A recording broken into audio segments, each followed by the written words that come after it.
have, I think, more depth than anybody in the National Hockey League at every position, with the exception perhaps of goal. Their fortunes are riding on the shoulders of Mike Vernon, just the way it are on Grant Fuhr. For Gerald Diddick. For Gerald Diddick. Diddick for the Islanders with 2 minutes and 10 seconds gone in the first period of our game tonight. No score. Puck angled in for Vernon. Wraps it around, and Brent Sutter tried to connect in front, but that went away from Derek King.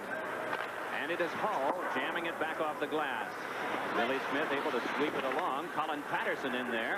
Puck taken by big Joel Otto. Centering pass in front and deep behind the net. Merson tries a stuffer. Blocked off by Brent Sutter. Now it is Hull. Wanting the puck is Merson, but it comes back to Natras. Hurries it on across, and Natras breaks to the front. Puck off a skate, and then is followed up by Hull. He scores! Brett Hull, 1-0 Calgary. I think we just got our first look at Calgary's muscle. Even Brett Hull, when he finally got the shot away, had Brent Sutter hanging all over him. That was size and determination that kept getting the puck back for the Flames. Rick Natras had pitched in that time. He wears number 6 for Calgary. Before that, it was Merson. Hull picks up the rebound. You can see that Billy Smith not only is out of position, but has no stick. It was Joel Otto that fed it in front for a pinching Rick Natras, and that is another element that we can talk about that the Flames have. Their defensemen are mobile enough. They're not reluctant to pinch in when they know it's time. Al McInnes, Gary Suter, we saw Merson do it already. We've seen Rick Natras do it already. Brett Hull played for Terry Crisp in Moncton of the American League last year and tied a league record, scoring 50 goals as a rookie. Puck fired back in. Hull has connected on his 25th goal of the season, and he's not played in all the games, 53 of them. Deneen goes back to gather. We have 3 minutes gone here in the first period. And the puck iced by the New York Islanders will get an icing touch-up made by McInnes. The puck sent over the center red line and the end red line and touched first by the defense. Brett Hull has opened the scoring here. There he sits. Not bad for a guy that didn't even know he was going to suit up an hour ago. Of course, the Flames, with their depth, end up having to sit some people out. They have at least 4. Is it 4 scratches tonight? And they have a couple of injuries that aren't even here. Here's Guy with a shot. That ricocheted loose and is played back along by Dale Henry. Henry behind the net, forced one over to Deneen, and Deneen outlets up the wing, and this is the rookie Vakota moving in the right side. Trying to finesse Guy, and the puck tapped away. A penalty coming up, and a shot by Henry hit the post. Loose puck gathered in and worked out to the front. Vakota hustling one toward the net by Basson, and that one blocked and held by Vernon, and now we'll get the penalty call. So it took 3.5 minutes, but the Islanders got an offensive going. It was Mick Vakota moving up the wing to get things started on that. Probably the best chance was won by Henry, which ricocheted off the post. 3 minutes, 41 seconds gone. First period, the Flames lead 1-0.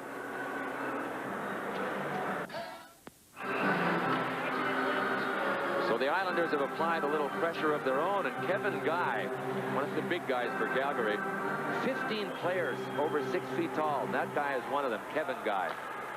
Guy goes at 6'3", 202. Leiter hands over for the drive by Janssen, and a good stick save by Vernon. Thomas Janssen has really been in hard luck scoring. It is since early November that he last collected a goal. On the year, he has just 3. Billy Smith in the way, and that is going to cost. Interference is the call, and Smith doesn't believe it. Just 20 seconds into his team's power play, it is lost. You know, you said it's going to cost. It almost cost Joel Otto. He caught him, it looked like below the waist. And anytime you get pinched in between the net and a player, you have to make a quick movement. I tore ligaments that way myself. I've seen it a lot. Guys end up trying to squeeze into a space that's too small. Bingo, the ligaments go. Here comes Otto. See, Smith just backed into him, and you can see how he hit Joel Otto right in the thigh pad, just above the knee.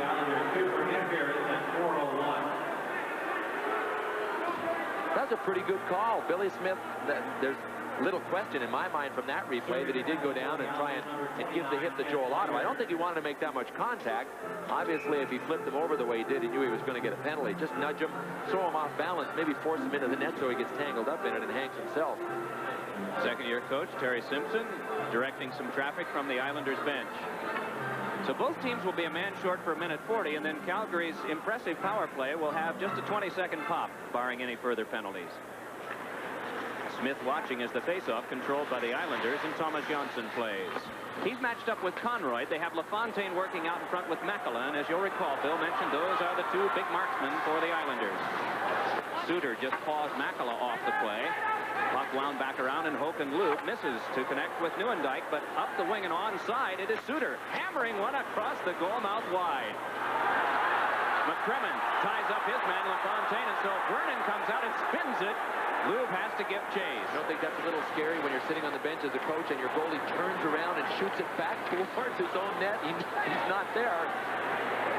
Nieuwendyk's one-on-one attempt foiled by Conroy.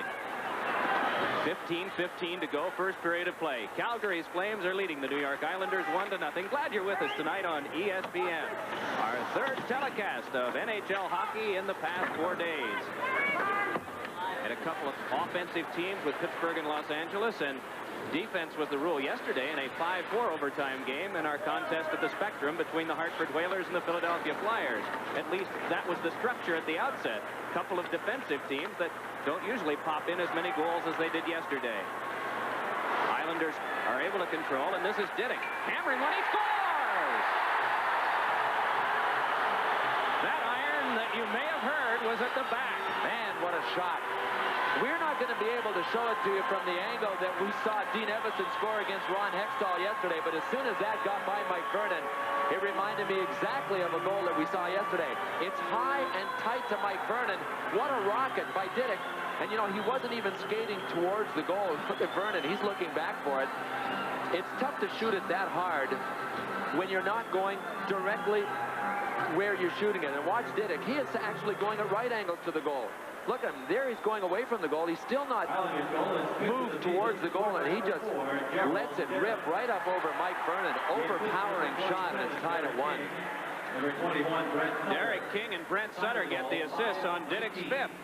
And the game tied at 1. In 5 seconds, that 20-second power play for Calgary will begin. You know, the guys in the dressing room will be saying, 5 goals, your 5th goal. How come you don't have more than that with a shot like that? And they'll be kidding him. Bullard able to step by Conroy, feeds over to Zanelli. With the gun loaded, McGinnis, but it goes the other side to Suter. Then to McGinnis. Over to Zanelli. 3 seconds left on the power play. McGinnis to Zanelli once more. Gives over to Bullard. Looks to Tonelli. Nice hop past Kerr, but play breaks down, and the Islanders able to scoop it out of trouble. Trottier trying to step by Joe Mullen. Nicely stripped of the puck by Mullen, and on with it, Tonelli. Big blast, blocked off by Dineen. Now it is Kerr stepping back. From Trottier to Derek King. Back to Trottier. His shot blocked off by Vernon. We had a good angle of that. You could see that one headed toward the right side and almost in for the money, as Mullen has that one denied by Finley. 13 minutes, 20 seconds left in this first period tonight from the Nassau Coliseum, Uniondale, New York. Islanders come into this one 5 away from first, but also in that tight Patrick division, 5 away from the bottom. Puck chopped at, and it came to King. King maneuvers it out to Brent Sutter, then up to Lauer. Diving play made by Natras. Lauer checked to the corner. Brett Hall doing the work on him, and then Sutter comes in and Natras, and they pin it for a halt to play. Brett Hall with his 25th, and Gerald Didick with his 5th of the year, and our game is knotted. For some reason or other, Calgary last year was the 21st draw on the road out of 21 teams. They had an impressive team last year. This year they are 18. And I have a feeling that that's going to go a great deal upward next year because of the identification that people will have with Calgary because of the Olympics. You know, one of the problems, I think, Mike, is that they've only been in Calgary since 1980. And I think they're still looked upon as a new team. They don't have the identity of the Detroit Red Wings, of the original 6 who've been around for years. But I'm still surprised, as good a hockey team as they have had, that they haven't drawn more. Play made back and sailed back out by Merzen. So it is Dineen controlling. And Dineen's pass clicked off King. So Mike Vernon out to handle for the Flames. 7.5 gone here in this first period of a 1-1 tie. 2 other games going on in the NHL tonight. Tom Mees will keep you advised of those. They were trying for Lube, but that broken up by Leiter, and back in is Brent Sutter. Worked over once and twice and continually wrapped up along the boards by Roberts. In speaking with the Islanders, they were saying this is how Calgary likes to work us. They like to really pressure us around the boards and really give us not much of a chance to do anything. Puck played by a high stick and a stoppage of play. One of the Los Angeles Kings said, it seems like when I go back on defense against Calgary, my face is against the glass all night long. The score of our game, 1-1.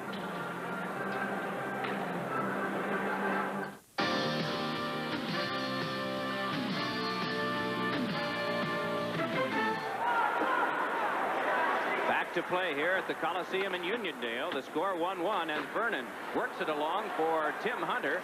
Puck chipped over to Henry, and that one blocked away. Lanny McDonald got a piece of it, and then it ricocheted to center ice.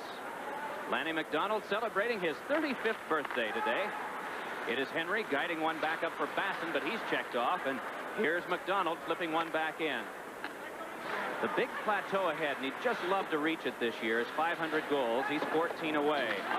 Billy Smith behind the net, shuttles it off to Diddick, flips back along to Henry. Henry starts it out to Basson. McCrimmon working on defense now, along with Kevin Guy. Basson has a man in front. Henry, he scores!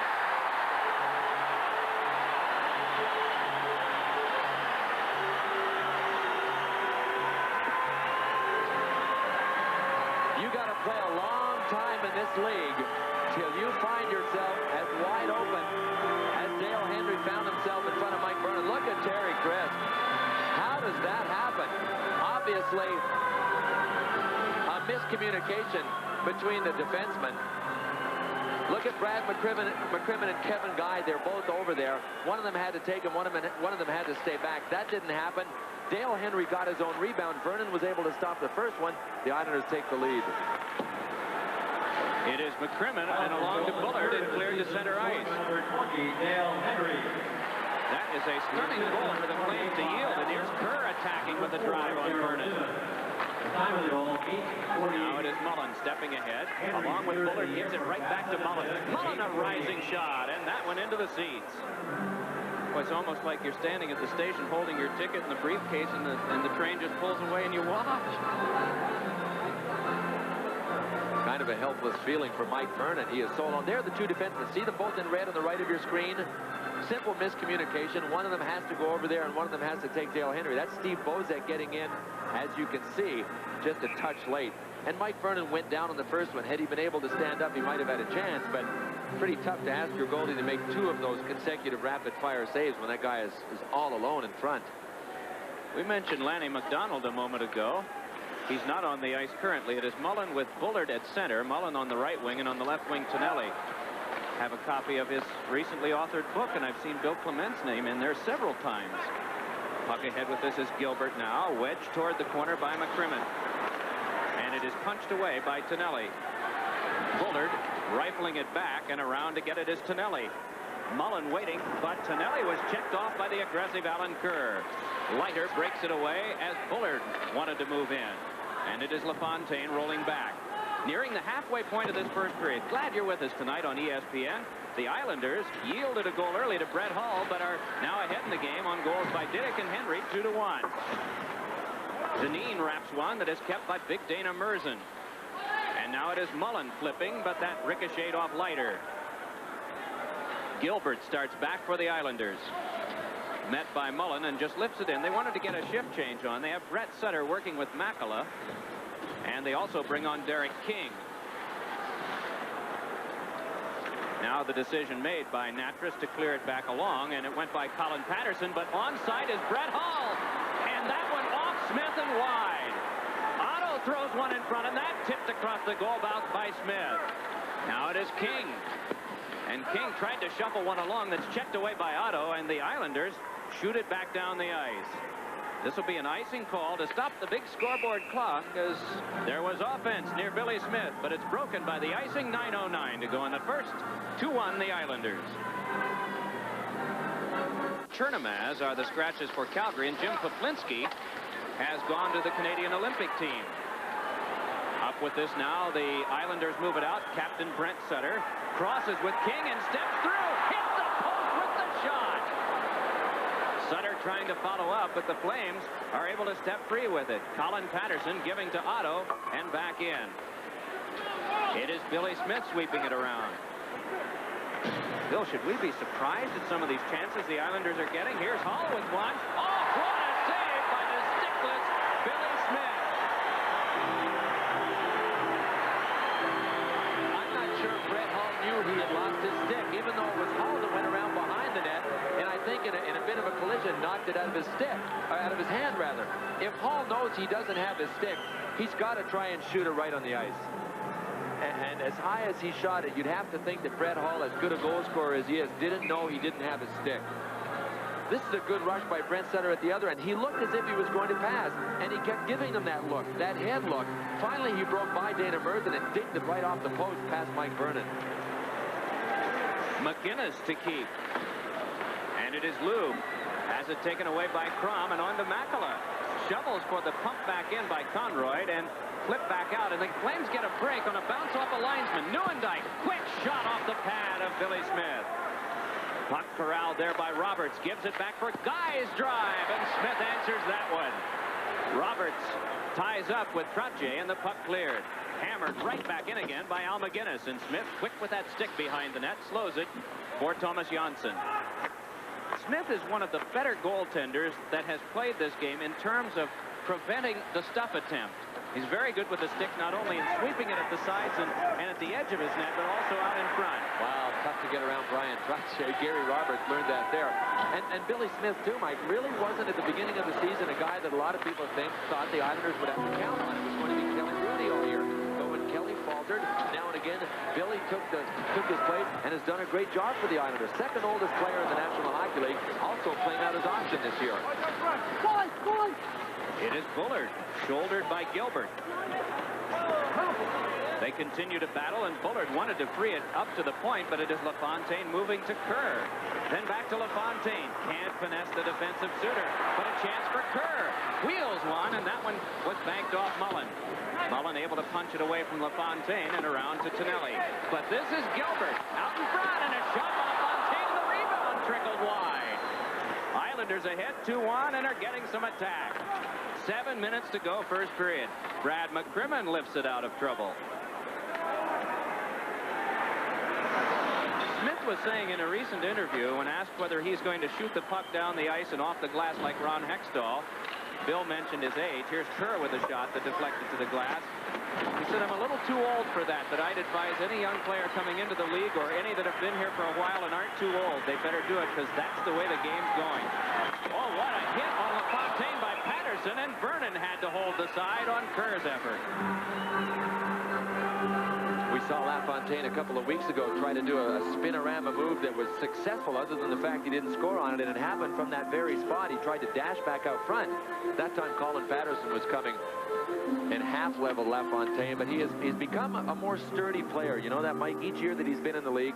And Terry Simpson now has him playing a more physical style of hockey. Not that he is a rough player out there, but at certain times, Pat LaFontaine now knows, having played for Terry Simpson, that he has to play a physical game. And a lot of it he learned from watching his great teammate, Brian Trottier. Recent game this weekend, he and Kelly Kissio were playing it physically all night long. A couple of mighty mites, but really hammering at one another. Puck tipped out. Flames try to send further, but it is advanced the other way by Diddick, and then flipped back in by Merzen, who sprawls. Brent Sutter has King in motion to his left. Moves in and gives it back to Crom for a shot that is blocked away, and then Vernon steps out, but Diddick is waiting. Diddick fires one, and that one is trapped by Vernon. 5 minutes, 55 seconds to go in the first. Hull for Calgary, Diddick and Henry for the Islanders. Delivery, and they shoot the puck harder than they've ever shot it in their entire careers, and they end up scoring on it. Players say, man, why don't you shoot it like that all the time? Simple fact is, they can't. Just a matter of physical skill. Is that it? No, it's a matter of just teeing it. It's like that drive. It's like that 340-yard drive that you happen to hit the one time in your 10th year. Well, okay, the 240-yard drive. Okay. Whatever. Here is Neuendijk moving to the front, but is chased to the corner, and now it is Lube centering. Billy Smith scoops it for Trottier. We're mentioning Diddick. He was a first-round draft pick of the Islanders, and we mentioned their draft choices only because few teams in the league can put as many of their own picks in the lineup as the Islanders. Tonight, out of 20 men on the roster, 16 were Islanders draft choices. This is Leiter starting back in the final 5 minutes of this first period. We hope you're enjoying this one. As Leiter moves through, the play made back over to Basson. Basson had to duel with McCrimmon, and it's sent along for Tim Hunter. Hunter has Lanny McDonald in stride and hands to him. McDonald trying to get by Dineen. Puck knocked loose by Leiter, and we get a stoppage of play. And now Tim Hunter pawing at Vakota. It was Vakota that took Hunter down, though, coming back into the zone. They went down on a heap right in front of Billy Smith, and when they got up, Vakota made a motion to drop his gloves. Hunter didn't go for it, kind of lulled Vakota into a second of relaxation, and then drilled him with a straight left. The setup. You know, if they ever introduced the sport of ice boxing into the Olympics, I think Hunter would be one of Canada's representatives, wouldn't he? Ice boxing. I like that. In bare feet to make it more interesting. Kickboxing on ice. Here they are matched up again. But Tim Hunter won't deny a challenge a second time. If Vakota wants him, he'll be able to get him. And that's how close they are for the start of this. Basson on the face-off test with Bozak. And now Basson waved, and so yes, Henry will come in as Bozak wins. Sutter flips, and turning to get it is Leiter. Leiter, with his team ahead in the game, 2-1, connects to Henry. Then on from Dineen, working it on to Vakota, who drops for Basson. It'll be Henry moving in, but there first is Vernon. Henry anticipated well and put that one right in front. McDonald hit hard by Vakota. He didn't see him coming at all. I'm trying to figure out why. He was almost coming in a straight line where Lanning was trying to pass it, but did he ever hit him? Going back for this now as McCrimmon brushes it away from Henry. That's got to be the most solid hit I think we've had in the first 16 minutes of this game, and we would expect that the more solid hits just from reputation would have come from the team in red. LaFontaine plays it in deep. McCrimmon took him to the boards, and now it is McDonald, but away from that. A penalty coming up. It'll be interference with 3:48 to go in the first period. Islanders have the lead.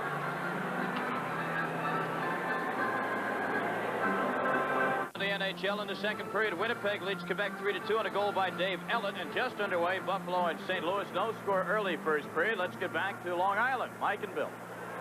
Power play about to heat up for the Islanders for the second time in the game. In the season series, both teams have a win at home, and the Islanders on the power play against Calgary are 2 for 11, this being their 12th effort. Joel Otto for the face-off opposite Pat LaFontaine.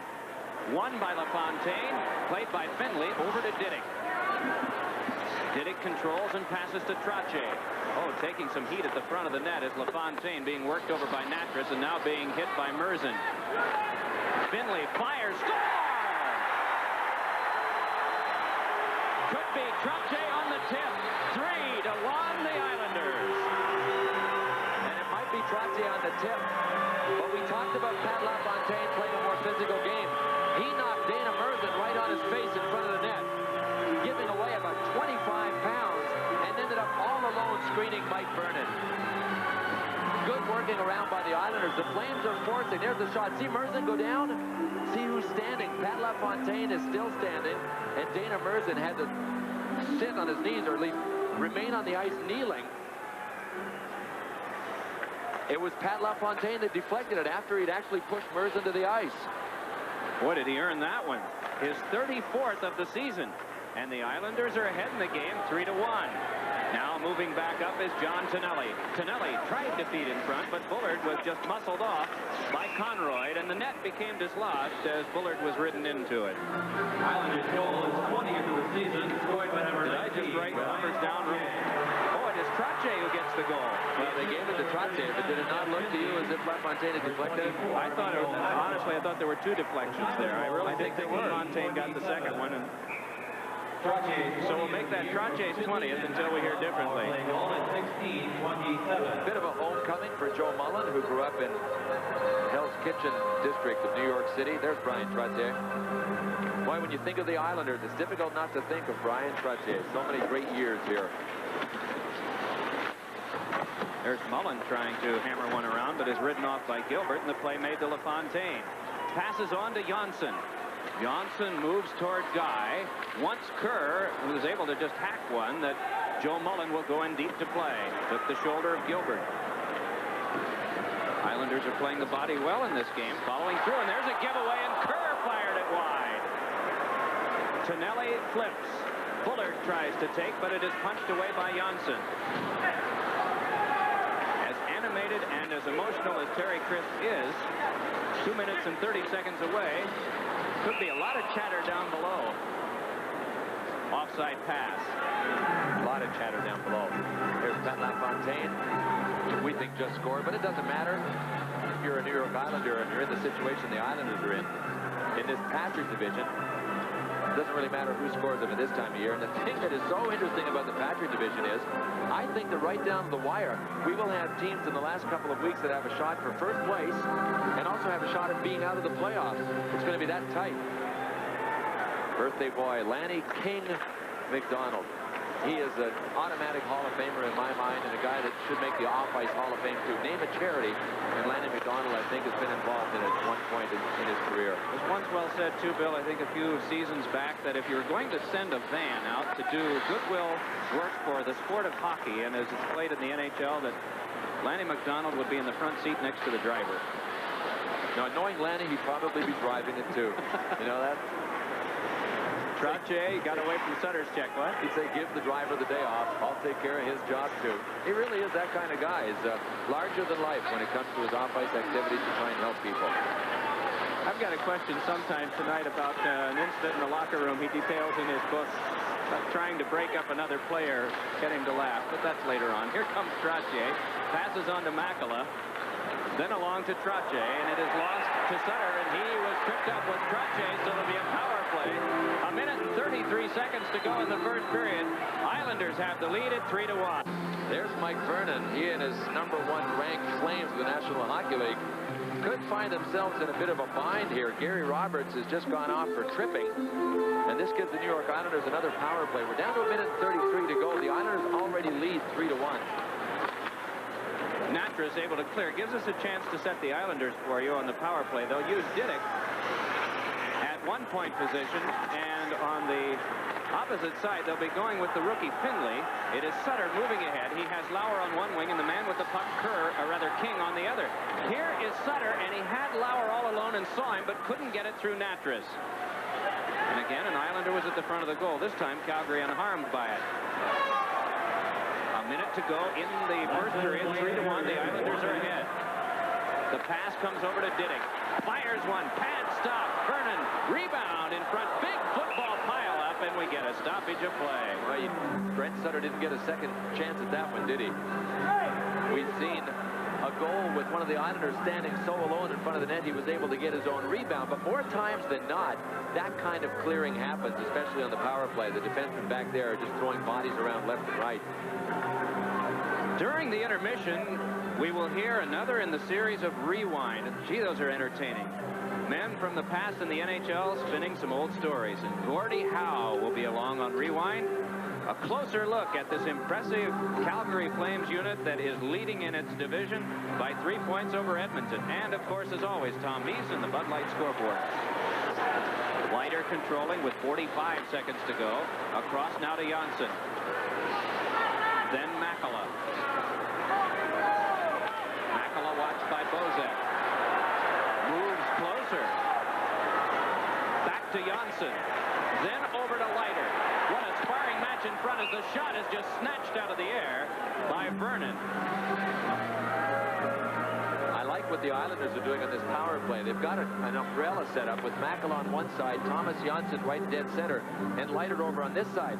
Both of the Flames defenders committed to the far side of the umbrella. That left this man open enough to move in, and you could see room on that side, couldn't you? Yeah. I think Leiter had a little more room up high, but it's a tough shot to execute. You got to be a sniper to be able to blast it from there right up over Mike Vernon's shoulder. Bill, did you have to play the front on the power play at any time in your career? right at the front door. I never played the power play in my career. I can't remember playing it once. I was just going to ask you about the punishment that those guys are taking there. And those are from big men in front. Dana Merzen when he's leaning on you. But, of course, you saw the leverage of LaFontaine when the goal was scored a moment ago. Here's a play in front. LaFontaine scores! 4-1, the Islanders. Another power play goal. I got to tell you, Pat LaFontaine is simply owning the front of the net in spite of the fact that two guys twice his size, Rick Natras and Dana Merzen, are out there trying to take care of him. He gets loose behind Natras this time. You can see Natras trying to get back into the play. Dana Merzen had committed to the corner. Natras had sagged way over to this side. We'll see if we can get a look in front of the net. Merzen, Natras, both on the right. You see all the flames in red on the right? You can't be that far over to one side. You have to protect that outside post as well. LaFontaine knows that. He played it well. Islanders have a commanding lead. Here we go. We're at the end of the first period now. 4 seconds to go. Much will be said at one end in the locker room. And perhaps much at the other, but a lot of self-encouragement, a real confidence builder for the Islanders here. You bet. And I know that Terry Christ is going to be all over the guys in red for, if nothing else, the mental mistakes. A couple of these goals, players were left wide open in front of Mike Vernon. The Islanders have outshot the Flames in the first period, 18-6. They lead in the game, 4-1. February 1st to the Devils, that would confront them on the road. Well, I think you come together as a team more than anything else. You know, roommate, you know, you're there sharing the room together. And, you're going out to dinner all the time, and you know, you just living together as a team. The toughest thing is going to be trying to stay mentally ready for every game this month.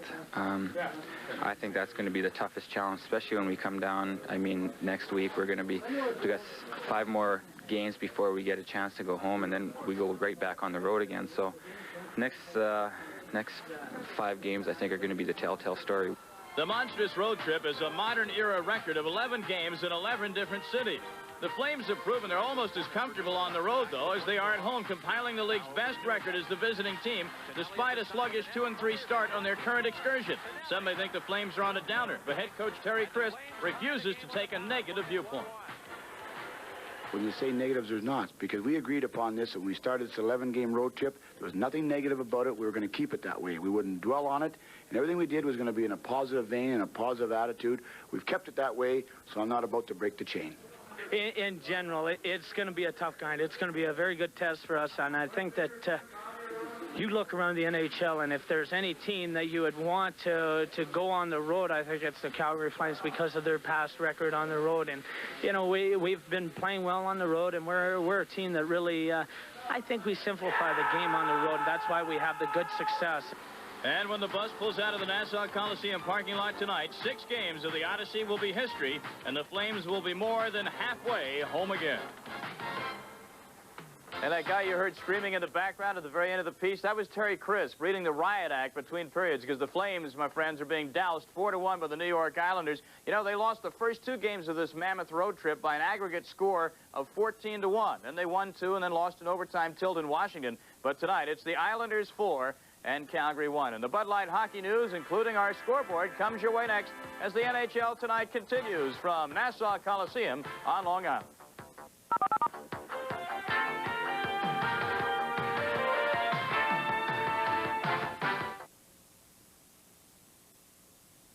Makes no mistake, does Mr. Shepard. It is Buffalo 1 and St. Louis nothing in the first period at St. Louis. And, of course, our score after 1, the Calgary Flames trailing the New York Islanders by a score of 4-1. Mike Emerick and Bill Clement standing by for the second period of action. The NHL Tonight continues. And in the goal for the United States, Bud Light's own Spuds McKenzie. His name is Spuds McKenzie. Engine goal for the USA. Stopping puck, court left and right. You know the two can flat out play. When the puck stops flying, there's no denying Spud celebrates with Bud Light. He knows everything else is just a light. This Bud Light is out of sight, my little Spudsky. 25 attempts by the Islanders, only 2 were steered wide by the Flames. Incredible. Shot total alone impressive at 18-6.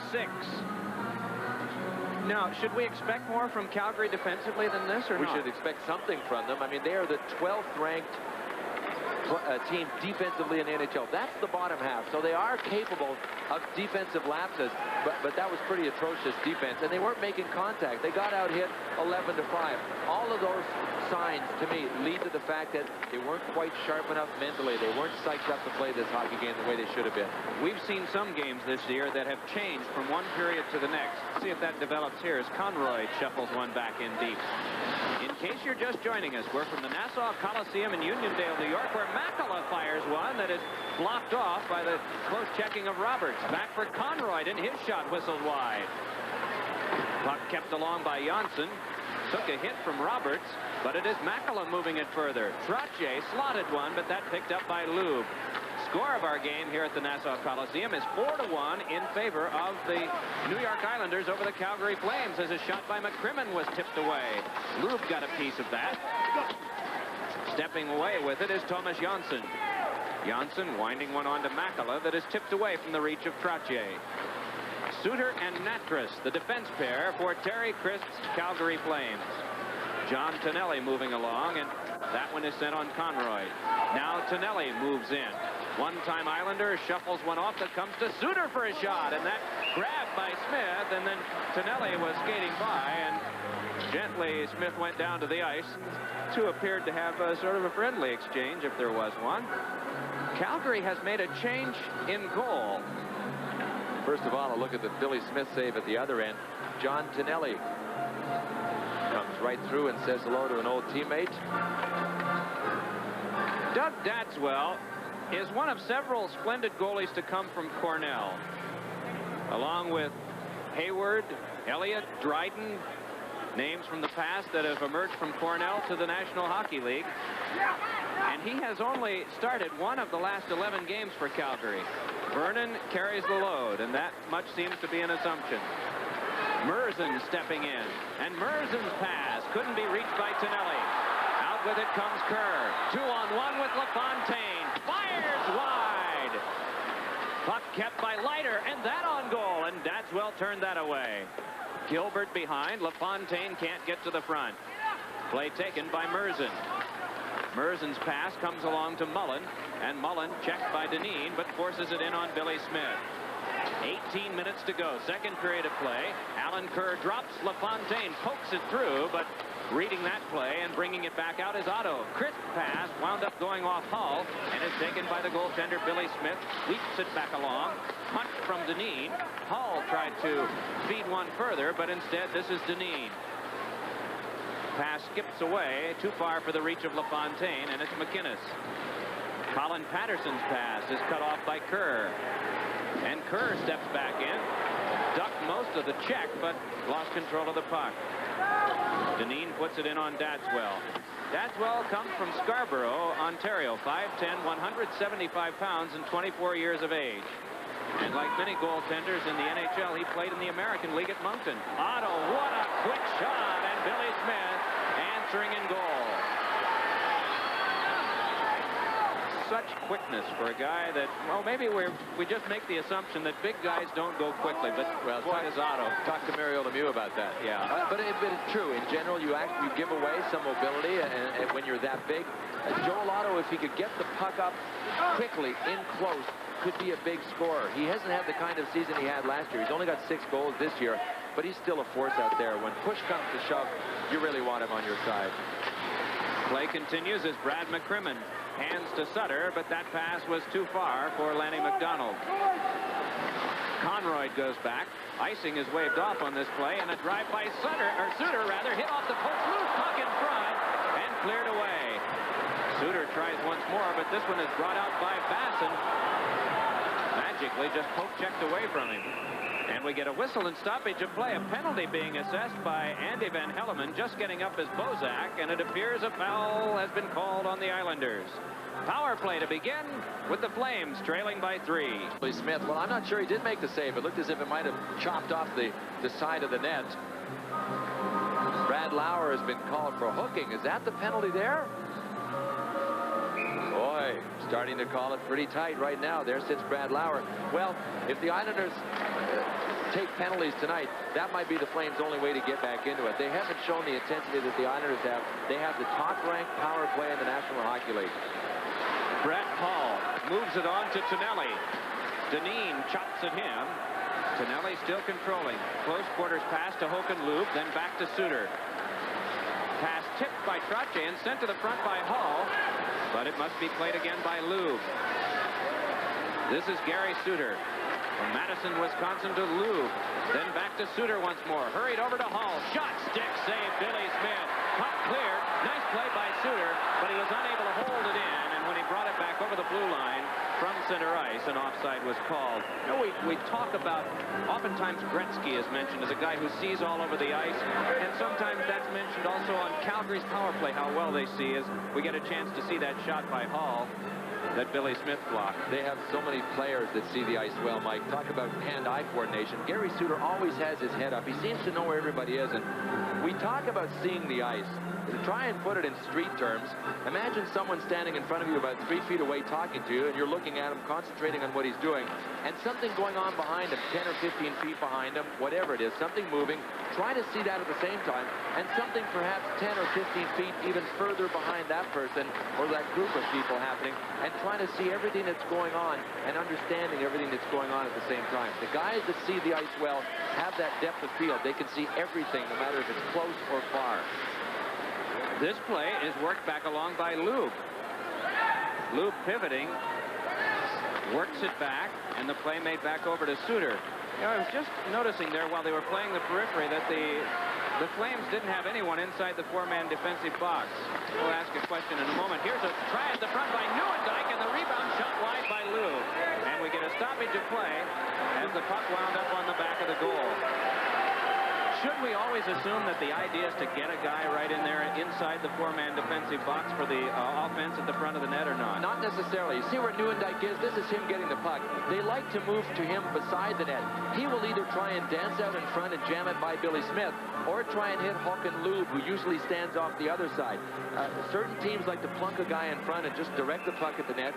Other teams will try and move quickly in and out of that area. The Flames are one of those latter teams. They'll move in and out of it, try and sneak the puck into Nieuwendyk, and then he can either pass off or dance out in front himself.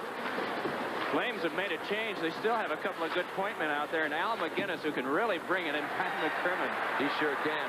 Up until recently, McInnes was playing with Gary Suter on the point on defense on the power play, but Terry Christ has mixed it up. Now he has really two strong pairs back there. He's got Brad McCrimmon now with McInnes, and he mixes it up by putting Brett Hall, when he's in uniform, out there with Gary Suter. Just seen a two-line pass out of the defensive zone.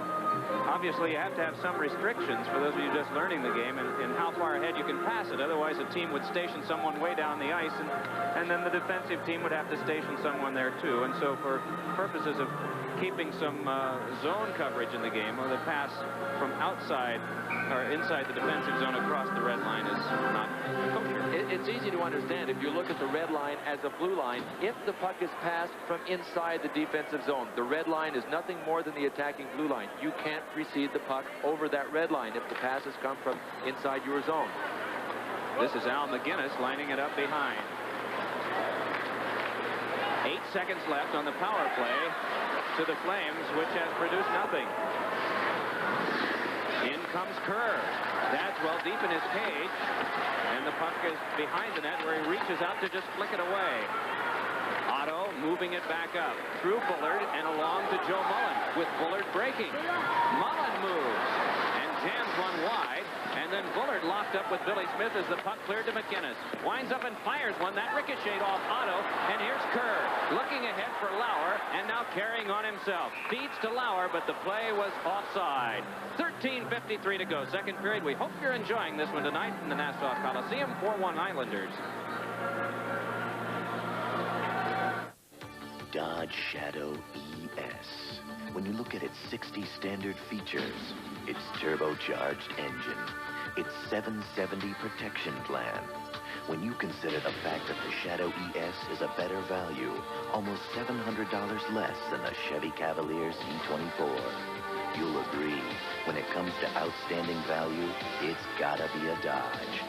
And with $500 cash back, you've now got an even better value. You know, we've mentioned that Mike Bossy is absent from the Islanders lineup.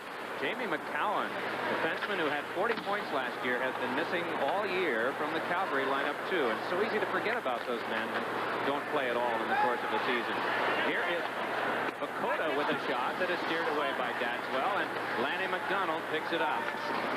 13:30 to go, second period. In case you're just joining us, this is our telecast on ESPN from the Nassau Coliseum. In the second period of our game, Calgary trailing the Islanders by a count of 4-1. Merzen a shot. That blocked away by Bakota, who gives him a shoulder to boot, and on with it comes Henry. Henry moving in. Pass came back to him, but then it is rocketed around the far side by Tim Hunter and back down. No icing call on this. Some of the fans boo that, as moving with it is Diddick.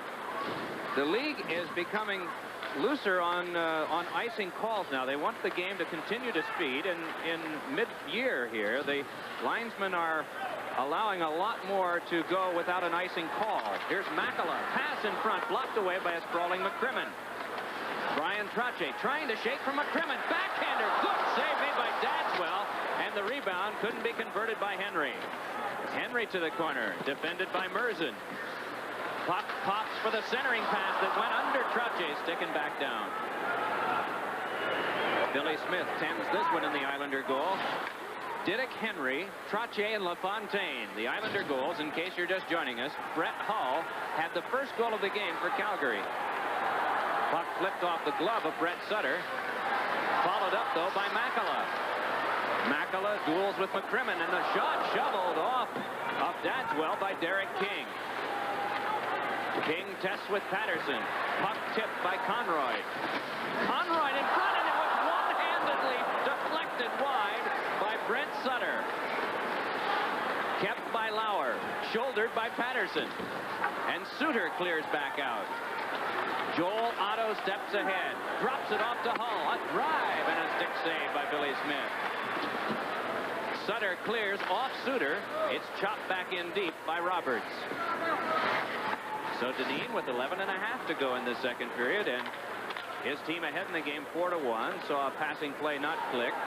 Suter back now to Lube. Lube up the wing, and it's Al McGinnis. Finesses to Lube, and just arriving in time to break it up was Brent Sutter. You know, Nieuwendyk was in all alone as well. I don't know if Lube knew he had him to his side. If Lube controls, he can shoot or pass to Nieuwendyk. It was a 2-on-none situation. Lube once more, and the shot cradled by Billy Smith. Midway in the second period, Islanders lead by 3.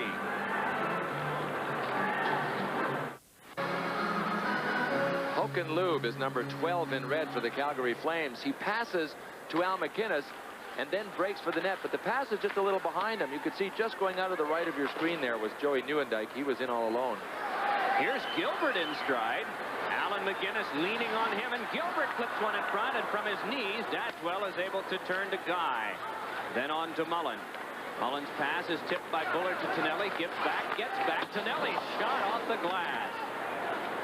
And Al McGinnis controls for Calgary. You saw in that feature between the first and second periods that the Flames are on this long road trip. A shot by Kerr blocked down in front. This is the 6th game of it. They lost 9-0 at Winnipeg. 5-1 at Detroit. Then had 2 wins, one at Los Angeles 5-2 and at Philadelphia 3-2 before losing in overtime to Washington 5-4. And this is only halfway. They go on to the Rangers tomorrow, then St. Louis, Chicago, Vancouver, Edmonton. Then they're home for 10 of the last 16, and that's the end of the season. This is Diddick. Centers one, and it's cut off by Tonelli and spun back out to Bozak.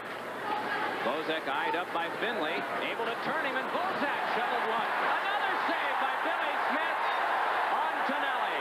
Boy, what a great job by Smith. He came out to force Bozak's hand. Super move by Bozak to get by Finley. He gave him the fade to the inside and then moved to the outside, but Smith was there. Lest there be any doubt, the old man still has her, doesn't he? You bet he does. College basketball doubleheader. coming up on ESPN tomorrow. At 8 p.m. is Eastern, 5 p.m. Pacific. St. John's at Syracuse. Followed 2 hours later by Missouri at Iowa State. Hockey or basketball, your spot is ESPN. Fans talking it up here. They have seen an Islander explosion in the first period. We're halfway through the second. Their team ahead of the Calgary Flames 4-1. Natras moving ahead and drops one. Guided away by Tim Hunter, but taken by Dineen. And cleared for Merzen. Right after him is Basson. Puck lifted to Lanny McDonald. Up the wing now to Bozak for a drive. Blocked away by Smith. Followed up by McDonald. Pinching is Merzen. Off Hunter. Chop from Dineen. The battle between Dineen and Bozak continues with Bozak moving away. Sets up McDonald. Quick wrist shot is blocked away by Derek Smith. Now out in front, a shot blocked off and held by Billy Smith.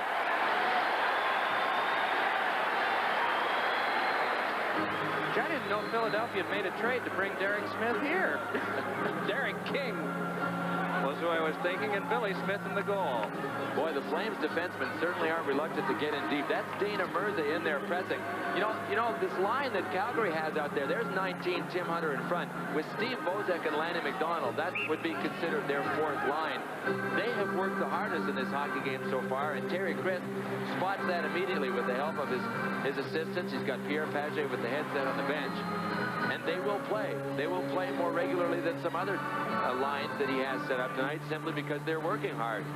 That is something that before the game the Flames knew, Mike, they had to do to beat the Islanders, and it just didn't happen in the first. I talked to Pierre Paget. I said, what about the Islanders? He said, they work real hard. We have to be prepared to play them on a work level. And they just weren't in the first period. Trottier on the tie-up with Otto, and the puck swung back out by Finley. Going back to get it is Suter. You know, I guess we just sit up here and we watch and we just assume that automatically teams are prepared because the game is going to start at a certain time and it's just going to happen. But it's not like a light switch, huh? Here's one sent in front for Patterson. Finessed over for a backhander, and getting a piece of that was Billy Smith off Brett Hall. The battle continues. Otto there, and Andy Van Hellemond has spotted a penalty.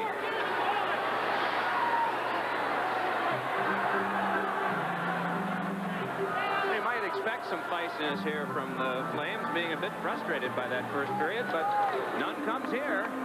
Power play to come up to Calgary, trailing 4-1. Night against the Rangers. Gary Suter controlling on this third power play. Hall's shot is tipped away by Kerr. Tonelli leaned on by Dineen. Tries to fight it loose for Nieuwendyk. Out to challenge is Smith. Nieuwendyk behind. Flips it off for Tonelli. Kerr and Sutter watching. Dineen and Conroy the defense for the shorthanded Islanders. Puck comes up to Brent Sutter. Checked though by Lube. 5 players, and freight training the whole bunch was Nieuwendyk. Puck kicked back over to Hall. Trying to get away from Sutter. He flipped one in front that was off Nieuwendyk and wide. Tonelli jams it loose from Sutter. Lube right back for Tonelli. Points it to Hall. Keeps it moving to Tonelli. A minute 10 power play. Back over to Suter. Then Hall. Then Tonelli. Hall again. Deflected but saved by Smith. And Kerr comes in with an extra measure on Nieuwendyk. You know, the Flames do so many things well in their power play. 3 times so far in this power play, Mike, they lost the puck in the offensive zone and forechecked their way back into possession of the puck. And in watching Gary Suter back on defense, one of the things that he does so successfully to buy himself time, he's wearing number 20, dressed in red. So watch for this. Every time he gets the puck just about back on the point, he winds up with a half wind-up like he's going to shoot. And most times, that freezes everybody. But he very seldom follows through with it. He is capable of it. If he's got somebody in front, he just lets it rip. But watch his head. Always up, looking around, even when he does his wind-up. See if the puck comes back to him. He's matched up with Al McGinnis on the points, but the Islanders will force things here. And the puck just rather idly given up, it seems. Mullen now behind to Suter. Gilbert, and that will be the 4th interference call in this game. Well, there are some that call interference calls the lazy man's penalty. And in this particular case, all the way back, Greg Gilbert wasn't really doing much. Watch right in dead center of your screen. There's the white and there's the red. 2 minutes for interference. Now you tell me what that's all about. 12:49. That counts as cardinal sin when you're on the power play and it's back in that end, isn't it? Well, I'll tell you what, the puck was protected. Gilbert wasn't doing anything to get in the way. Joel Otto is usually the thinking man's kind of player.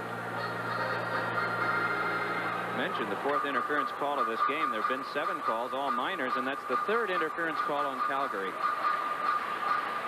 So the two teams will go a man short for 50 seconds, and then it'll be 1 minute and 10 seconds of the Islanders' 4th power play, barring any further penalty calls. It is Gary Suter starting ahead with it. Suter pulls away from Makela, moves on Deneen. Play is offside going in. Puck must precede members of the attacking team over that blue line. Steve Bozek, he's one of the players that really taxis in and out of this lineup. We talked about the depth that the Calgary Flames have. I was in Calgary a few weeks ago, and out of the lineup that particular night, they weren't injured. As a 5th line were Perry Berezan, Brett Hull, and that man we just saw, Steve Bozak. There's John Tonelli. He's in the lineup most of the time. But that was a 5th line. There are teams in the NHL that would love to have a line like that as a 3rd line. That's how strong the Flames are up front. Well, the ex-Devil, Rich Chernomaz, was called up today and scratched. They'd just like to keep that extra insurance around, apparently. Puck jammed right back out again. The Flames scratched 4 players from the roster, and they have 1 playing for the Canadian Olympic team. That's Jim Poplinski. Here's Suter moving ahead. Pass flicked off Bozak and will be retrieved by Mikko Makela. 6.5 minutes to go in this second period. 4-1 in favor of the Islanders. 8 seconds from now, it will be an Islander power play of 1 minute and 10 seconds duration to begin. Janssen handing over to Conroy. Slides it to Makela, and Makela just flips it into McGinnis. Now the power play has begun to the Islanders. McGinnis just cruising and chewing up some time and making them chase it. Shift change on now for Calgary with this penalty killing to begin. It is Merzen back with Natras, and up front Nieuwendyk along with Roberts. Makela trying to turn Merzen. Out in front, LaFontaine scores! Another power play goal, 5-1.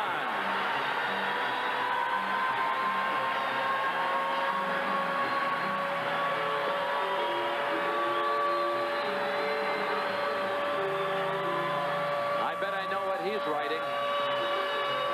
Mikko Makela simply beats Dana Merzen wide to the outside, and he mesmerizes everybody else. Everybody was turned to watch Mikko Makela, who was sneaking in behind. The last guy you'd want to have wide open in the slot, Pat LaFontaine. Watch the pass. Roberts is back, Natras is back, Merzen is back, 3 Reds back. LaFontaine cruises in. That's an easy goal. Nobody made LaFontaine pay the price. And when Pat LaFontaine gets it wide open there, you saw what happened. It's 5-1 Islanders. What do you think he was writing? Tell the boys to toughen up next practice, and I'm going to give them some drills to show them how. All right, Bakota back, hammered by Lanny McDonald. And the play sent back up by Leiter. Dadswell comes out. First one there is Basson, and that went through Merzen, thrown behind by Hunter. Well, the problems the Flames are having aren't drawing board problems. But when you don't have the concentration level there, you start breaking down. It's not the X's and O's. It's a simple matter of preparation. Puck tipped out by Natras. Hunter, and forced from him by Henry. Now Hunter and Bakota will go. Hunter has been in a bunch. Bakota probably too, but not at this level. And you know, this is the next time since I said, if Bakota wants him, Hunter won't turn him down this time. But Bakota went to him in such an assertive way. Tim Hunter couldn't have avoided fighting him that time. Bakota went right to him. He has been trying to challenge him all night. Well, they'll likely be 5-minute majors. And they come here in the latter stages of the second period, which sees the Islanders in command 5-1. I have never seen Vakota fight, but I can certainly tell you that he's one strong boy. He took Tim Hunter, turned him around, and just about tipped him over the boards into the Islanders bench. 6'2", 195. He's 21 from Saskatoon and played last year in the Western Hockey League in Spokane. Vakota and Hunter both got fighting majors, as we'd guessed, at 14:51. Diddick, a good hard drive and a pass saved by Dadswell. Puck hand passed ahead by Bullard to Tonelli, and that will stop things. You know, it probably wouldn't take Vakota long to get the Islanders major penalties for fighting up. You had done a little study on that, and it figured that the Islanders trailed all 21 teams. They were in last place in majors for fighting in the NHL. And in overall penalty minutes as well. You may recall, those of you who were watching our game recently in Detroit with Chicago, that Detroit and Chicago were two of the top three, and they still are. Boston is at the top, and the bottom three have been for some time the Rangers, the Islanders, and Hartford until most recently. Shot went. And after it goes Gilbert. Drops it, but McInnes is there in the final 4.5 minutes of the second period. Play made out now to Bullard. Bullard moving in and firing one that was tipped by Smith wide. McInnes with a drive. That one up high. Scramble, but emerging with it is Conroy. Joe Mullen is there. Taps it back to Guy. Double team, though, by Kerr and LaFontaine. Puck whips further to Tonelli. Gives in the slot to McInnes. Score! Al McInnes with his typical blazer. And the Flames get their second goal of the game. Al McInnes, people's opinions, has the hardest shot from the defense in the National Hockey League, and this time he's actually moving in, heading toward Billy Smith. That has to be a scary situation to be in for Billy Smith. What a rocket from Al McInnes. It closes it to 5-2. McInnes knows he's got a guy going down. When McInnes and Suter are back on defense, that's the element they give the Flames that no other team in the NHL has, I don't think. They both are capable of moving in and doing a transition from pass to shot or shot to pass with their heads up. That time McInnes knew the guy was coming down in front of him. He still shot it over him and went high to Billy Smith's glove side and scored. 18th of the year for McInnes, and his team is back to within 3. It is Lou rolling it back ahead, and on with it comes Nieuwendyk. Janssen is the defenseman. Nice sweep play by Makala. And it is Håkan Loob having to go back for it. Slides it to McCrimmon. And Janssen will start back, and it's wound back in. McCrimmon started the night. We're not certain of the plus-minus on this evening, but he started the night at a +30. That's second best in the league, only to Raymond Bourque of Boston, who is a +32. Well, they go eye to eye, Janssen and Roberts, but are parted.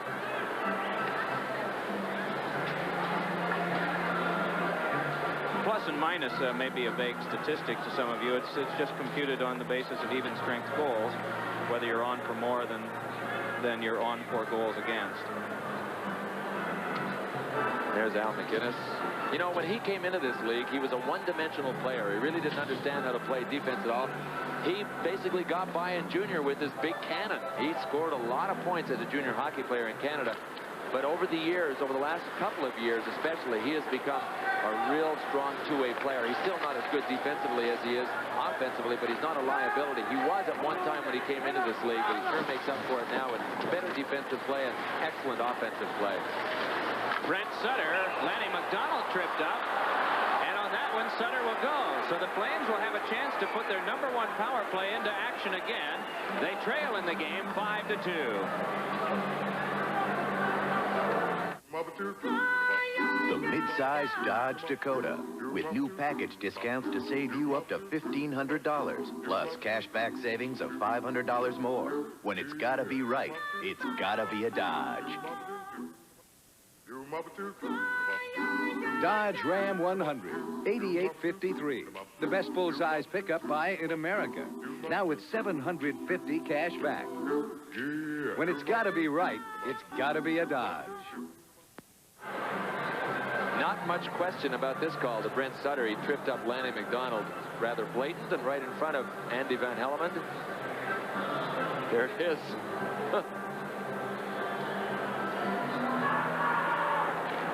So Sutter sits, fourth power play of the game for Calgary.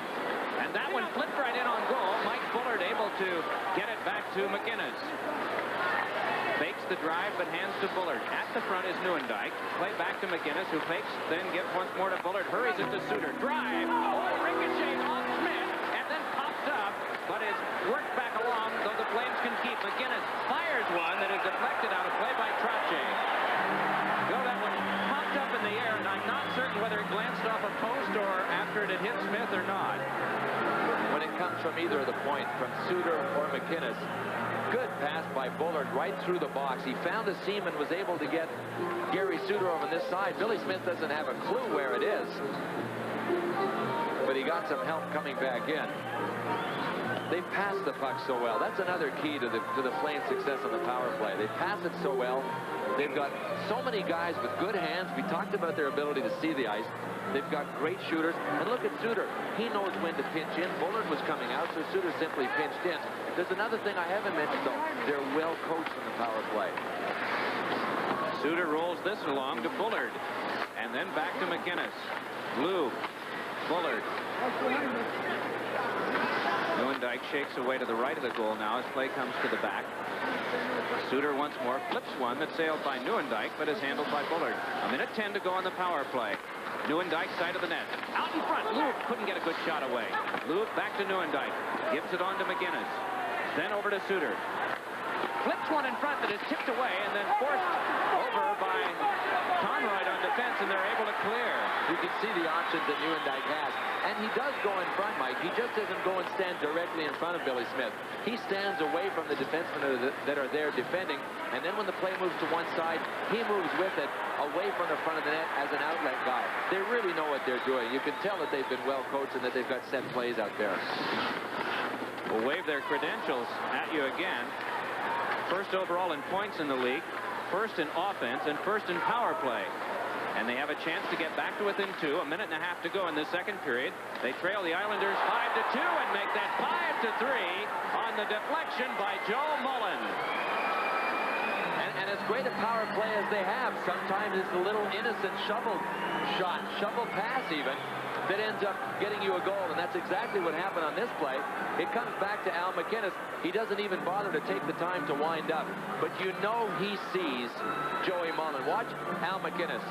He stopped it and simply rifled it as quickly as he could at the net. Joey Mullen was there to deflect it, and the Flames have closed to 3. The power play comes through again. We talk about hand-eye coordination. And we take deflection so casually, I guess. Those of us who sit up here and watch and haven't played this game ourselves, but what quick work there. And in moving for this one is King. Puck knocked away by Natras. Battle continues, and back it comes near Conroy. Little chop and broken out, and if they hurry, it's a 2-on-1. Bozak gives on the wing, trying to move it in, but seeing the play break down with Brett Hall. Battle continues. They work it back to Merzen. Fires one. That into the stick of Lauer, but Merzen recovers. Side of the net. Oh, they nearly tipped it home. Bozak put it on the outside of the goal. Calgary goal is 29th of the season, scored by number 7, Joe Mullen. Well, if the second goal didn't pick them up, the third one has. You can see them really warming to the task now. You bet. We've talked in the past, Mike, about how it's possible not to turn it on like a switch, but if you regroup in a locker room, get a good talking to from the coach, have your leaders speak. You know that Lanny McDonald had some words to say in there. He's been one of the guys that's been working hard on his birthday here tonight. With a couple of breaks and a goal here and there, you can get that machinery working, that mental machinery working, and the concentration will come back, and all of a sudden you're lifted, and away you go. And let's face it, the Flames are the top offensive team in the NHL. They have the top power play. They always know they can come back. This is flipped down, but Gary Suter goes back. Don't go away in the intermission. Here is Kerr with a shot, and that ricocheted off McInnes. Brought back up by Joe Mullen in the last 30 seconds of this period. Of course, Tom Mees will have a look at all the other games. We'll examine the game keys. Big drive by Bozak is wide. Turning with it is Diddick. And Diddick lifts it back out. Richard Dean Anderson will also be the focus of a special feature. Bozak across for Mullen, and that went wide. Mullen turned it in on goal, and Smith kicked it away. Mullen again. Finesses, couldn't get away from one chance, then in front. Smith came to help himself. Wow.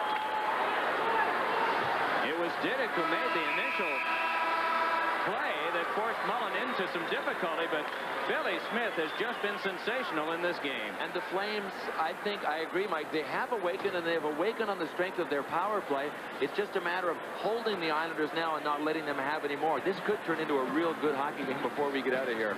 40 minutes have come and gone. It was 5-1, but at the end of this second period, it is the New York Islanders 5 and the Calgary Flames 3. And teams, the doorknob and the deadbolt, all in. It's the lock the doors love. For the nearest store with Weiserbolt, call 1-800-458-LOCK. So the third period underway with the score 5-3 in favor of the New York Islanders. And it'll be interesting to watch what might develop here, because Calgary has charged back into this game. They have out-hit the Islanders after having been out first. They outgunned them 28 in the second after being 20-8 in the second after being outshot 18-6 in the first. Play made back across to Brad McCrimmon. Then on to Lube. Pass clicks ahead to Roberts. Hands on the wing to Nieuwendyk. Nieuwendyk trying to move in, and Billy Smith sprawling to block.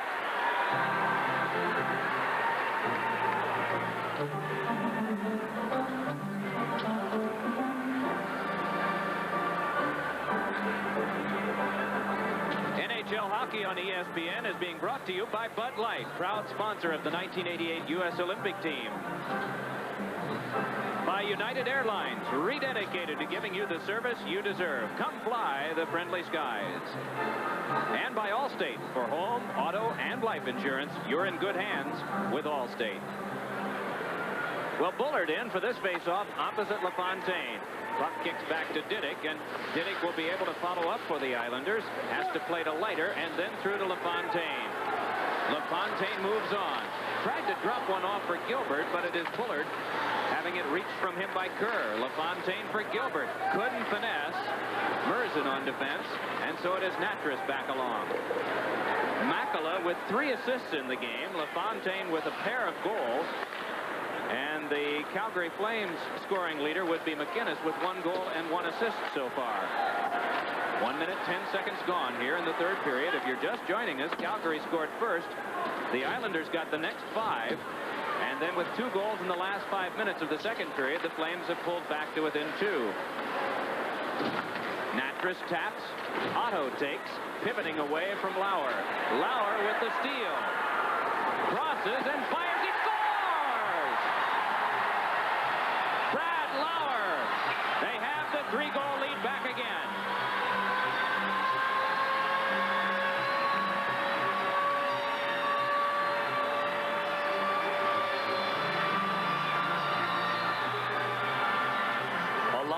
For Terry Crisp. And Doug Dadswell knew that he had to hold him in early in the third the way he did when he came out in the second. He did a big job in the second period of holding the Islanders to only 1. But on this one, he gets fooled with a quick shot from Brad Lauer. Well placed by Lauer, though, cutting across in front of Dadswell. 6-3.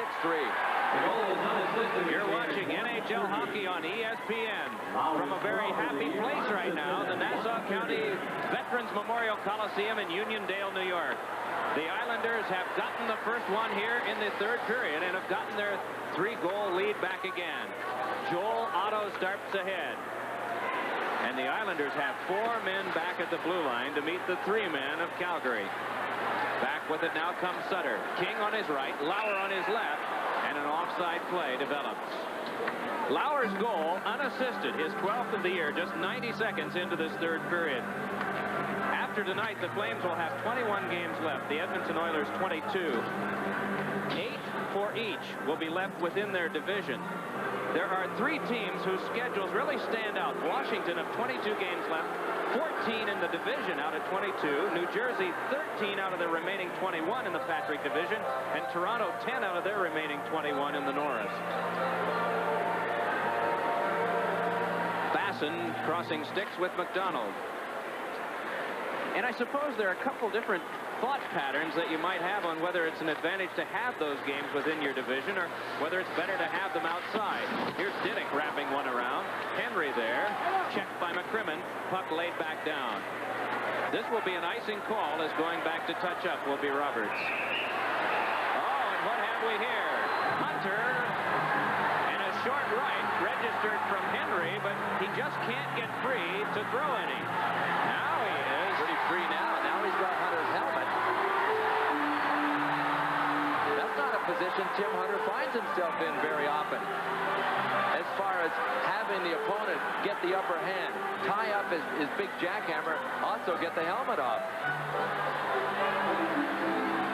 The man going with him is Dale Henry, who is not known for doing much of this.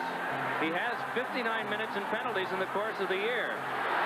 Man, I think that what we couldn't see was one registering there from Henry, the way Hunter's head snapped back.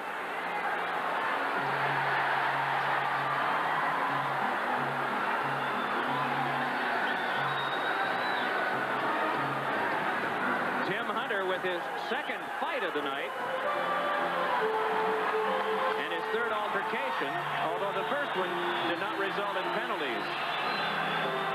2:29 gone in what is now a fistic third period. Flames behind by 3. You want anything? How about a light?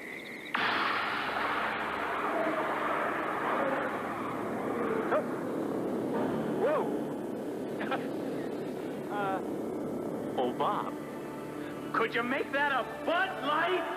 If you want the great taste of Bud Light, ask for it. Did you see? No. Did you? No. Bud Light. Because everything else is just a light. This will give you a pretty good look at what started it. That's Bob Basson, who was raked into the boards by Tim Hunter. And it was Dale Henry that turned around to take exception to it. A little bit of hooking, a little bit of pushing. All right, let's go.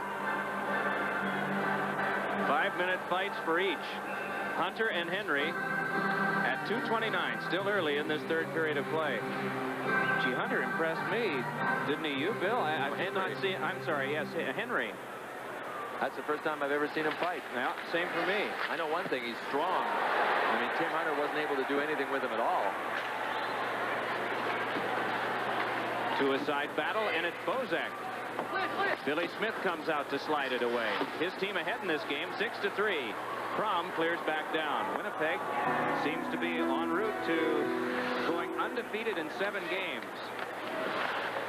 What's interesting about the NHL, it seems every team has an Achilles heel, and the difficult one for the team you're watching in red tonight is the Winnipeg Jets. Here's Crom scooping one back ahead, and it ricochets to Suter. The last 20 games Winnipeg has played against Calgary, the Jets have won 14 of them. And they're separated in the standings from Calgary by 15 points. Natras with a pass that is spun back out by Gilbert. And lofted back. So Billy Smith taps and leaves for Janssen. Then along to Gilbert. Gilbert has LaFontaine breaking. But that denied by Al McGinnis. Then to Mullen. The man up the wing is Bullard. The drop pass is for Bozak. Off the mark and back with it comes Leiter. Gilbert on his left. And that's where the play goes. Gilbert crosses a backhander. Is blocked in front and pops into the seats. And so we get a halt to play. What do you think about that divisional thing I was mentioning? Do you think it favors a team to have a lot of games this late in the season against divisional opponents? I really think it depends on where you sit in the standings. If you are leading your division, if I was on a team or coaching a team that was leading a division, I wouldn't care if I played anybody in the division going down in the stretch. But if I was trailing the division, I had to make up some points and get into those 4-point games where if my team won, the other team would be deprived of getting 2 points, and therefore the 4-point game that we refer to, I would definitely want games within the division. So it just depends on where you are in the standings. From this tie-up, it is Dana Merzen emerging. Given to Gilbert, he scores! Greg Gilbert, 7-3. More notes for the book. Another defensive lapse by the Flames. But what a rocket backhander by Greg Gilbert. Even when he broke it up, there's the mix-up right there. It's between Al McInnes and Bullard. And Gilbert was there to pick up the loose puck. But what a rocket on the backhand. He placed it so he deserves a goal. Anybody that can shoot it on the backhand and pick the top corner like that from in front, tough to stop. Tough to read as it comes off the stick, too. Gilbert's 11th goal of the year. Here, just 3:57 into this third period. Finley brushes it loose. Puck tapped, but going to gather is Finley. Has to contend with Tonelli and shoves him down. Islanders have impressed with their physical style tonight. And I'm not sure if you can put the finger on Vukota for having everyone play a few pounds heavier here tonight or not. Hard to say. He certainly was able to neutralize whatever effect Tim Hunter might have had on the New York Islanders. But the Islanders, as usual, have worked to their potential tonight. A very hard-working hockey team. LaFontaine to Kerr, and that tipped away by Merzen. Now Crom centers, but Mullen is there, and it bounces where it can be played back out by McInnes. 15 minutes to go in the third. McInnes can't get by Conroy. Hustles back in with Crom. Conroy's shot is on goal. I'm sure the ex-Flame would have enjoyed scoring one against his old teammates there. This one jammed right in, and Billy Smith is out to get it. You look back at points in the game earlier when the Islanders' lead was only 1 or maybe 2. And then when Calgary started back, Billy Smith has made a tremendous contribution to the Islanders' success thus far in this game with some really super saves in the second period particularly. Puck tapped back out, and Lauer starts ahead. Sized up, though, by Guy. Lauer pivots, gave it to King. King leaned on and carried by McCrimmon. Sutter in, working along with Colin Patterson. King tries to step away, but can't. And it is laid back out by McCrimmon to Otto. Otto watched there by Finley. That one blocked off by Smith. Puck tipped out of play. We have 13:55 to go here in the third period on the strength of goals by Lauer and Gilbert. It is a 4-goal lead for the home squad.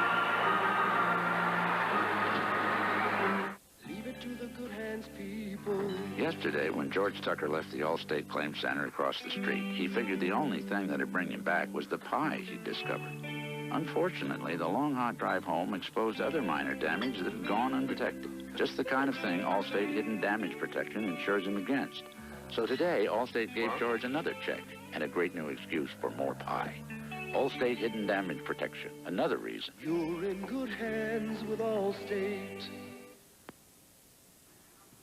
In St. Louis, the Buffalo Sabres are having their way with the Blues. This is a 3-on-none. Kaye Johansson to Christian Ruutu. Back to Johansson. He scores. Also give an assist to Tom Barrasso, the Buffalo goaltender. Let's go live to St. Louis. Check in on this game.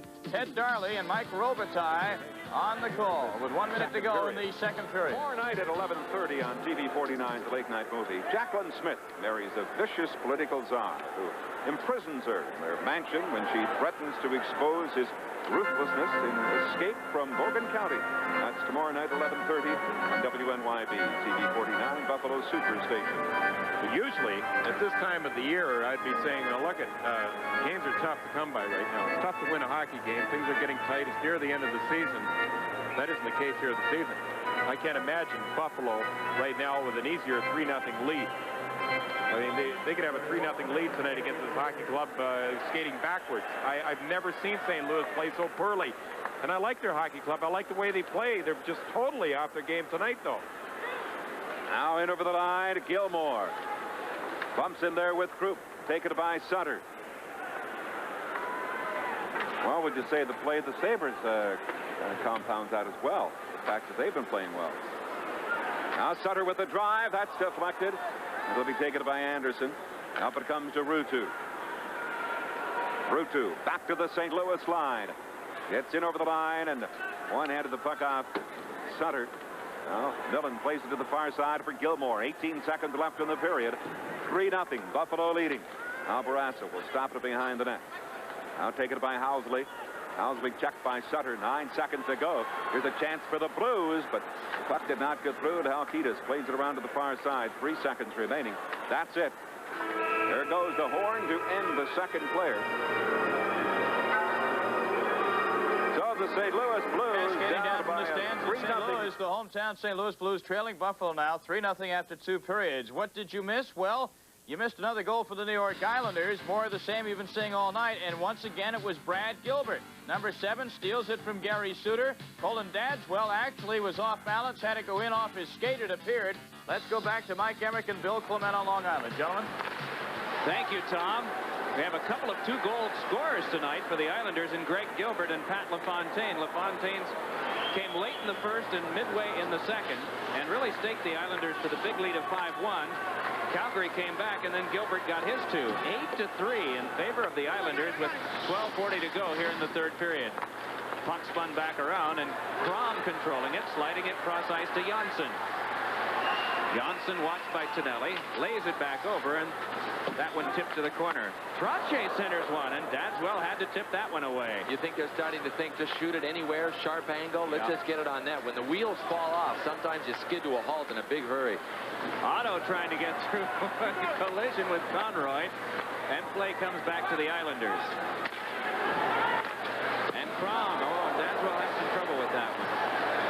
Turned back over to Merzen. We were mentioning during the intermission that in one of our earlier games here that there were very few penalties called in the third after there'd been some in the first and second. And that was simply a statement of fact in the game that the referee is working. Tonight was working then Andy Van Helleman. But overall, that has been a rare occasion in the NHL this year because they have emphasized the fact that a penalty in the first should be called in the third. And that's what's going to happen right now. 8 minutes, 22 seconds gone off the scoreboard here in the third period. Islanders by a fistful. Hi there. You looking for Mr. Wright? Give this guy a light. Wow. And Bud Light here. Ask for Bud Light, the light beer with the first name and taste. Because everything else is just a light. Thanks. Keep the change. When your sore throat is slow torture, Chloraseptic stops the pain and fast. How fast? So fast, she'll feel relief even before we can finish this commercial.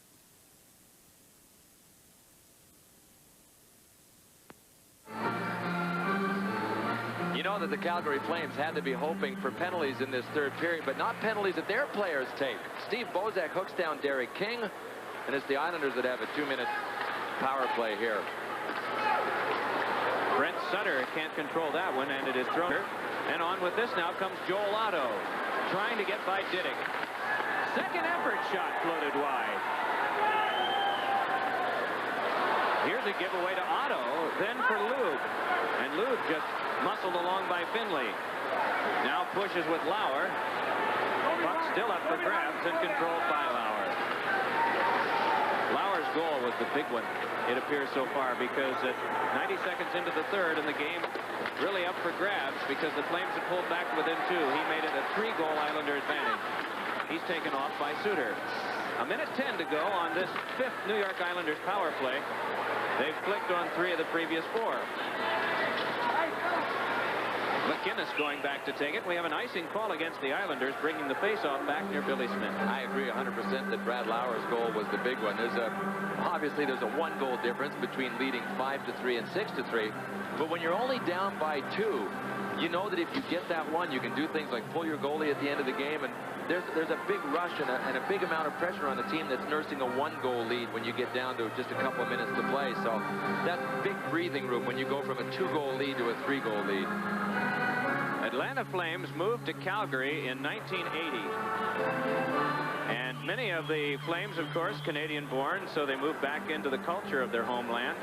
I know one story I was hearing a lot about in the fall of '80, Bill, was the difference in real estate values from one country to the other, especially one part of the country, Atlanta, to the other in Calgary. Billy Smith grabs that one, and it is Leiter controlling behind. Still 50 seconds to go on this Islanders power play. And ahead with it is LaFontaine. Checked and spun out by Patterson. Leiter along to Janssen. They tried to connect with Makela. Pass from Trottier. LaFontaine goes in. Punches it behind to Makela. Back to LaFontaine. Has Trottier in front. Gives to the back to Leiter. Leiter takes a look and slides it over to Janssen. 25 seconds left on the power play. Leiter once more. In front of the goalie was Trottier, but that ricocheted off a defenseman. Leiter again. Trottier moves right back. McCrimmon moves toward LaFontaine, who heads behind. Pass tipped by Nieuwendyk. LaFontaine right back again to Janssen. Janssen shuffles one back along to Makala. Makala's shot, and that one went wide. Makala controlling once more. Penalty time is up. Team's back at full strength. Leiter to LaFontaine. Cleared by Nieuwendyk. Kept by Janssen. Makala. LaFontaine wide. Nieuwendyk clears it all the way this time. You can see what happens when the two guys at the top of the box cheat out and play very aggressively. When the guys on defense can move it into the side of the net, there's a huge seam in the middle of the box, and that was the feed right through to LaFontaine. He just misfired on it. Here's a look at it. See how high the penalty killers are out for the Flames. There's Colin Patterson, Steve Bozek.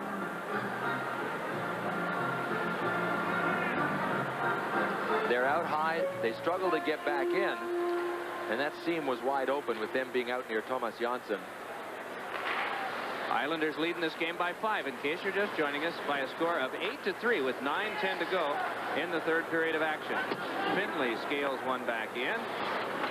Dana Merzen flipped down in front. Penalty will be coming up, and Vakota was the man who drew the infraction. The Flames will come to the penalty box, and again it'll be an Islander power play with 9 minutes and a second to go here in the third.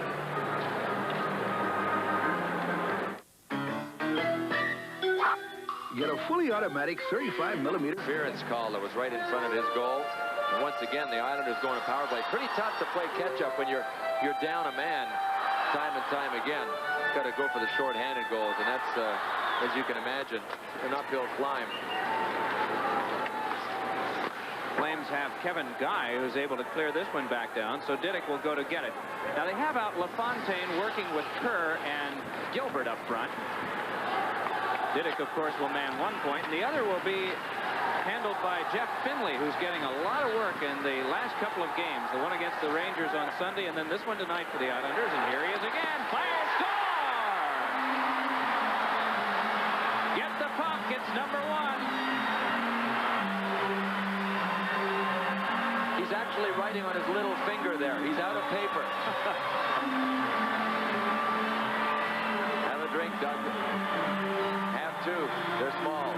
9-3. On a blast from the point, the power play comes back to haunt the Calgary Flames. The Islanders' power play, that is. The Islanders have simply ripped it away from the Flames from the word go in this hockey game, and only briefly, for I would say a total of about a 10-minute period, have the Flames come close to getting back into it. That almost looked like it went off Greg Gilbert, but Gilbert motioned to Finley right away. See if we can see what happened on this one. The signs of an unselfish hockey team. Let's see if anybody deflects this. Here it comes. Good look at it. You bet he deflected it. But he's going to give it to Finley, you know that, and say that he didn't deflect it, and that was Gilbert's hat trick. And talked about him having 2 goals tonight. He did deflect that Brian Trottier one that Trottier deflected first, and LaFontaine didn't claim it. In my mind, LaFontaine has 3 and Gilbert has 3, but they spread the well. All right, so Gilbert wasn't that generous. They just given the goal to Gilbert. Maybe they were picking up the puck because it was Gilbert's hat trick as opposed to Finley's first goal. Absolutely. I think I misled everyone there. Well, he hardly touched it.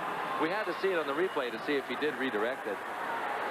But they still, I'll still stick by it. They are an unselfish hockey team, and a team that's willing to sacrifice their individual goals for the good of the team.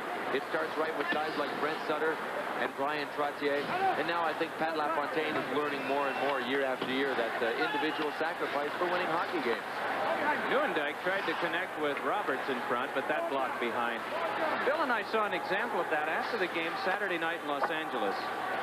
We went downstairs from the press area to the Penguins locker room, and right outside that at the Forum in Los Angeles there is a a room where they have a number of television monitors and tape machines, and Mario Lemieux had asked the official scorer to remove an assist from him, and that was one that made him 7 points and also established a new Penguin record. He said, that was not my assist. They took a look at the videotape, and the only part of the conversation I heard was the scorer saying, then it's not yours, and his response was, no, that goes to Doug Bodger. So Mario has a share of a record, but not the entire thing. Long sort of story to just point out the unselfishness that we tend to see. And there's the captain of the Penguins leading through another example. It certainly is a sign of leadership. Any true leader would want the people around him to excel as much as he excels. So when you see that, you can tell that there's some leadership involved. McCrimmon's pass blocked off by Conroy, but then regathered and worked back out by Suter. In case you're just joining us and you're noticing a few empty seats, those were sold tonight, but some of the fans have headed for the exits early. They're happy, though, most of them, because the Islanders have a 9-3 lead in this game with 6 minutes and 40 seconds to go. Crom tried to get to the front, poked away by Dadswell, and back up with it now for the Flames. Moving it along was a pass from Roberts across for Lou. I think maybe some of those seats have left to get a head start at going to work in the morning. It's about a 9-hour trip from here into Manhattan, and we're only about 45 miles away. Boy, that's one of the worst drives on the continent, is from here into New York City in the morning. Puck turned back along by Crom. Bill, did you have to sell a house and buy one when you went from Atlanta to Calgary? I didn't have to. I was dumb enough to do it anyway, though. You mentioned the cost of living in Calgary. There's only one word to describe what it was like trying to buy a home in Calgary after having one in Atlanta. Depressing. Here's Brent Sutter pivoting with it.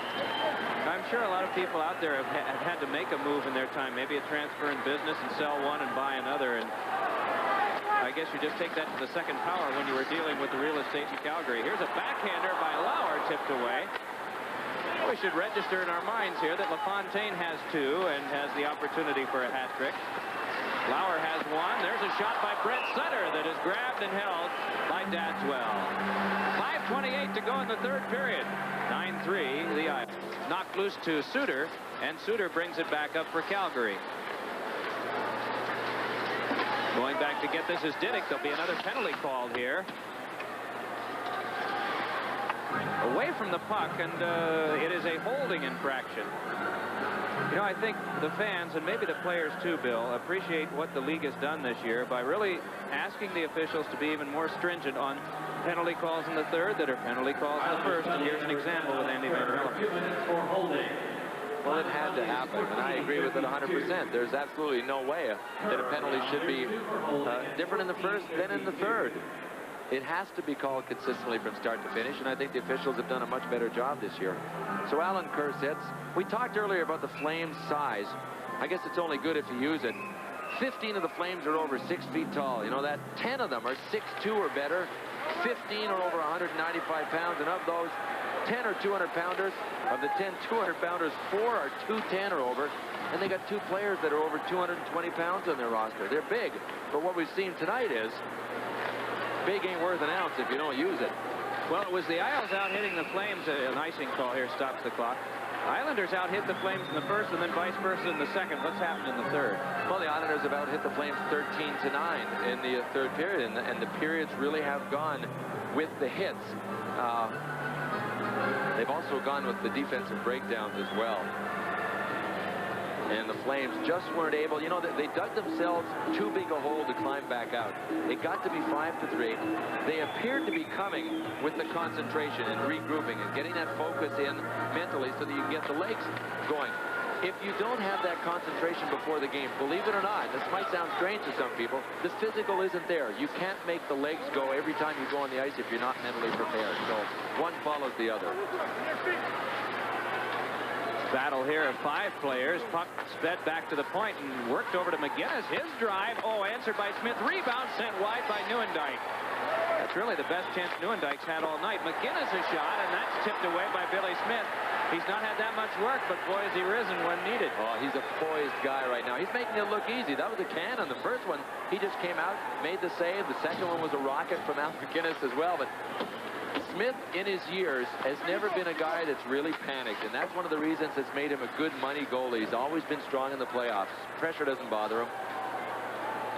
You know, you talked about the size, and I know Cliff Fletcher is always, the general manager of Calgary, has always said that he likes to go for wingers that are at least 6 feet, defensemen that are at least 6 feet, maybe bigger, and also go in the neighborhood of 200 pounds. But it's interesting, sometimes they vary from that, and they have a guy that captained the World Junior Championship team for Canada, Theoren Fleury, who is only 5'5". McInnes over now to Tonelli. And Tonelli feeds one in front, snapped away from Otto by Gilbert, and then a rocket from McCrimmon went wide. Finley rolls, McInnes taps. Finley trying again, but it comes to Joe Mullen. Then to Tonelli. 12 seconds left, power play. Hands it on back to McCrimmon. Fires, and that one wide. McInnes again, over to McCrimmon. At the front is Otto, and the pass comes to him. He hit the post with the shot. And it is Trottier to turn it back further. 3 minutes to go in the third period of play. Islanders leading the Flames 9-3. Henry and Mullen go in. Now Otto behind. Mullen banks it along for Guy. Swung back for Otto. Checked on by Henry. They sweep it back for Guy. Another penalty coming up, this one against the Islanders. Now they touch, and we get the stoppage of play. 2 minutes, 34 seconds to go in the third. Islanders go shorthanded, but are long on the board. Who can resist the smoothness of an Noxema shave? It's medicated. So close, so clean. Noxema. My mother-in-law recommended Preparation H for my hemorrhoidal symptoms. Why should I listen to my mother-in-law? She's also a doctor. In a national survey, 2 out of 3 doctors named Preparation H among the hemorrhoid remedies they recommended to their patients. Doctors know best. Henry boxed with 2:34 to go in the third period. 9-3, Islanders ahead. Buffalo leading St. Louis, Winnipeg leading Quebec. You'll know more about those with Tom Meese later.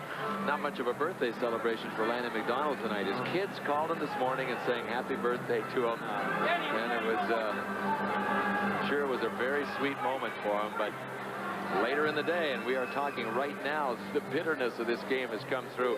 You know, you talked about what Cliff Fletcher wants out of players, the big wingers. He also likes goalies that can stop the puck. And while that might seem like a shot at Mike Vernon, who's an outstanding goalie, they just had an off night. Man, speaking of on night, Billy Smith. It's been a frustrating night for the Flames all around. When they have had quality chances, Billy Smith has really played an outstanding hockey game. Watch this save.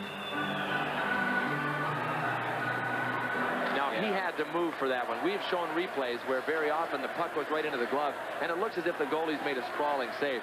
He made that one. Flames have had but one power play goal tonight. McCrimmon trying for a second, but Smith got that one too. Another day at the office, huh? He's playing out his option, and he said, I've never been lighter since high school. He's trimmed off 15 pounds. And we're saying this on Fat Tuesday. Some of us are going on those various things, and tomorrow being the start of Lent. And if you've ever tried to start to lose weight, you know how hard it is to discipline yourself. And Billy's been riding the bicycle on a regular basis and just wanting to keep that weight right down there. Well, he's got a personal trainer now, too, doesn't he? The same guy that trained Mark Gastineau of the Jets. The man is named Barrothy, Richie Barrothy. He wrote a book called The Body You Want. And it has to do with the rapport between the mind and the musculature, which is something I would have to have explained to me. But Billy Smith has become a follower of this man's preachings. Looks like it's working to me. Boy, it does, doesn't it? Here's McInnes. The cross-ice pass is cut off, and here's a 2-on-1. Thomas Johnson and Crom. I bet Crom gives it to him. No. Held to the side of the net by Dadswell. Well, of course, Crom has been since the 20th of November since he scored. So you had two guys that have had a hard time scoring lately going in on that break. Boy, if you're ever going to shoot one, that's the time. You're up 9-3, and you might look a little selfish if you didn't really go out of your way to try and pass it on a 2-on-1. But if anybody needed a goal for the Islanders, it was Rich Crom. McInnes over to Suter. 54 seconds left on the power play. McGinnis again. Drive, tip to the glass, and now it is Bullard. Back to McGinnis, then along to Mike Bullard again. Suter with a shot, and that skipped wide. Bullard flipped one to the front that went off of Conroy for the Islanders and is grabbed then by Crom, and he'll just lay it back down. Very shortly, you'll hear the announcement, final minute. Last minute of play in the period, 1 minute. 23 seconds to go on the power play to Calgary. Hull a drive. Just playing his angles. Not much movement necessary on that one. Just turn it aside. And it is Kerr drilling it back down. Islanders must certainly be pleased with the goalkeeping, not only they've seen from Smith tonight, but in some previous games too, although he was relieved in the game in Washington, if our sources are correct. But tonight he has looked splendid. And it's been a load sharing thing. It is not that Rudy has been having a lopsided number of the games. 15 seconds to go. Kerr turning, shuffles it back off to Conroy. LaFontaine threw it in front.